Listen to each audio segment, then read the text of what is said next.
Gente, tô eu aqui mais uma vez aprontando na cozinha. Eu estava aqui agora ouvindo o sonzinho, né, nessa caixinha do Bluetooth, né? Desliguei agora só para fazer o vídeo. Eu estava ouvindo o pelo YouTube, né? Por aqui, é claro. Tava te ouvindo aquele hino. Alvo mais que a neve, alvo mais que a neve. Não deveria desligar o hino, né, gente? Poder fazer o vídeo, né? Mas foi o que eu fiz. Eu acabei de descascar essa jaca aqui, ó. Eu tava podando no galho, a jaca caiu novinha. Aí eu vi no próprio YouTube que também muitas receitas sobre isso, né? Eu vi o cara fez uma receita com jaca assim, ele fez pastel. Botou massa de pastel, picou miudinho. Então o que eu vou fazer, gente? Eu vou inventar. Tô acabando de descascar, olha. Aqui, ó. Vou cortar em pedaços, cozinhar na panela de pressão. Aí depois eu vejo o que eu vou fazer. Depois eu vou pensar o que eu vou fazer. Tem umas manguinhas no meu pé, já tô colhendo algumas, tá caindo. As primeiras flores que deu, tomatinho. Aqui tá a manguinha no meu pé também, que já tá começando a cair alguma. Não tá boa pra comer não, mas sem doce, que é as primeiras, né? Tá bem maduro, mas eu vou fazer já um suquinho também, um refresco, fica uma beleza.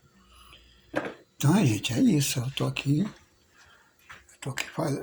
Então, depois o que eu fizer, o que eu decidi fazer, eu vou mostrar para vocês. Aqui tá a fumacinha aqui do arroz, que tô na cozinha agora fazendo arrozinho para jantar. Não jantei ainda, nem almocei. Aí eu almoço e janto. Só que durante o dia eu como alguma coisa, né? Porque eu sou sozinho, para não me enrolar nas coisas, eu fico fazendo as coisas, depois de cabo eu deixando a comida para depois. Eu sei que não é muito bom para minha saúde, né? Ando tomando 6 remédios. Então tem que vigiar, né? Deixa eu ver aqui. Deixa eu ver aqui se está cozidinho.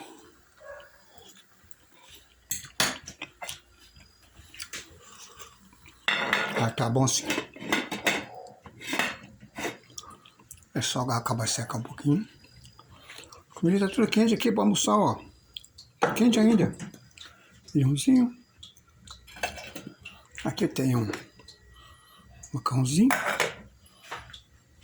E onde mais tem negócio? Ah, tá aqui. Tá aqui, o irmão me deu, acho que nem sei. Comer carne seca misturada na sopinha, chuchu, tem. Acho que é mocotó, só de coisa, mas delícia. Chuchuzinho, então é isso, gente. Então o vídeo é esse. Aí depois o que eu fizer da jaca, eu tô pensando em fazer com galinha. Vou cozinhar primeiro pra ver, tá bom, gente? Então é isso. Boa noite.